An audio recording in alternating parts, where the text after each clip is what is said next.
Hey, it's Dr. Gallinaro again. So in our last video, we talked about some of the causes or how people get diagnosed, usually by going to the neurologist for neuropathy.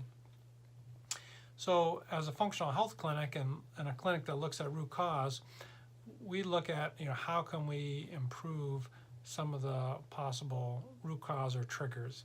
So for instance, if diabetes or blood sugars is part of the problem, taking neuropathy meds isn't solving the problem, or even taking more diabetic meds, which potentially can make neuropathy worse. For example, metformin can help with blood sugars, but it does potentially deplete your body of B12, which is important for nerve function. Some of the blood pressure meds, if you're diabetic, can decrease your body's usage of B vitamins, or even things like hydrochlorothiazide or water pills. Well, those are important for nerve function. If you look at cholesterol meds or statin medications, if you're diabetic, they want to control your cholesterol. However, one of the primary effects can be on your muscles and also on nerve function. So this is where the approach of treating things based upon symptoms isn't always the best approach. So there are ways to naturally balance or improve blood sugars with food and with nutrition. And looking deeper at root cause, circulation is a big part of whether your nerves are going to be healthy or not. So if you can do things to increase nitric oxide, which helps with blood flow and circulation, you're going to see an improvement in your neuropathy. And you can do that with diet. We do that with some nutritional supplements. We also do that with some specific equipment.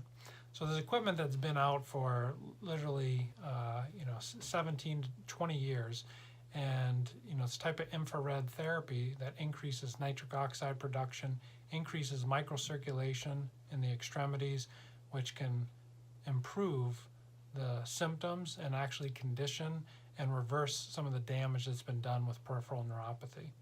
Most people don't know that.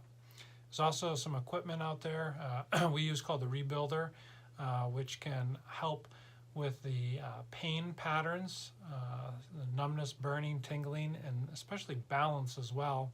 And this has even been used in Cancer Treatment Centers of America, which is a little more progressive clinic that people that have suffered from chemotherapy and radiation-induced neuropathy had significant, I believe up to a 96% success rate using that equipment. So we take that approach of looking at the plant and looking to nurture the whole plant. So we use diet to make sure we're balancing blood sugars.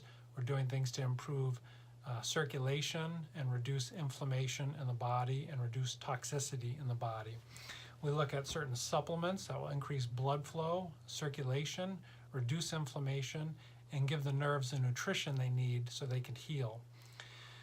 We also look at the spine, and if you have areas, whether it be in your neck or your low back, your lumbar, your sacral area, and if you have blockages in those areas, restrictions, you have stenosis or degeneration, it's going to affect the flow into your arms and your hands and your legs. So it's critical to look at those, not just look at your feet, but look at your foot, your ankle, your knee, your hip, your back. And there's things that can do to be done to improve that nerve flow or circulation. And those are looking at the real root cause, and then natural things that you can do to help yourself. So you don't have to just learn to live with neuropathy, and the only solution is not just to take the prescriptions of gabapentin, Neurontin, Lyrica, Cymbalta, which all have significant side effects. They're all alternatives. So if you want to learn more, just click on the link below, and we can help get some information to you, whether it be an upcoming seminar or a workshop that we're hosting or an evaluation in the office. Thanks.